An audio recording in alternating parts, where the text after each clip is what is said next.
Budget ప్రవేశపెట్టడానికి ముందు సెన్సెక్స్ బాగుంది, కొద్దిగా పై కూడా వెళ్ళింది.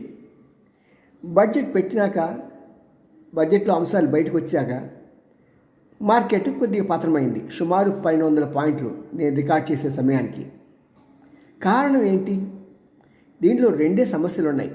ఒకటేంటంటే, పూర్వం షార్ట్ టర్మ్ ఇన్వెస్ట్మెంట్కి మీద వచ్చే లాభాలని, అంటే షార్ట్ టర్మ్ అంటే 1 ఇయర్ లోపల ఏదైనా మీరు ఒక షేర్ కొని దాన్ని అమ్మితే వచ్చే లాభం ఉందనుకోండి, దాని మీద 10% ట్యాక్స్ ఉండేది. ఇప్పుడు దాన్ని 12.5% చేశారు.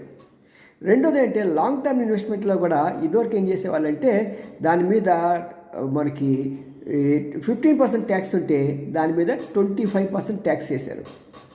దీనివల్ల ఏంటంటే ఇన్వెస్టర్స్కి నా జేబులో డబ్బులు కొట్టేస్తున్నారు బాబోయ్ అనే ఒక ఇది కసి ఉందన్నమాట. దాంతో బేర్లు దీన్ని అవకాశంగా తీసుకుని మార్కెట్ని ట్రాష్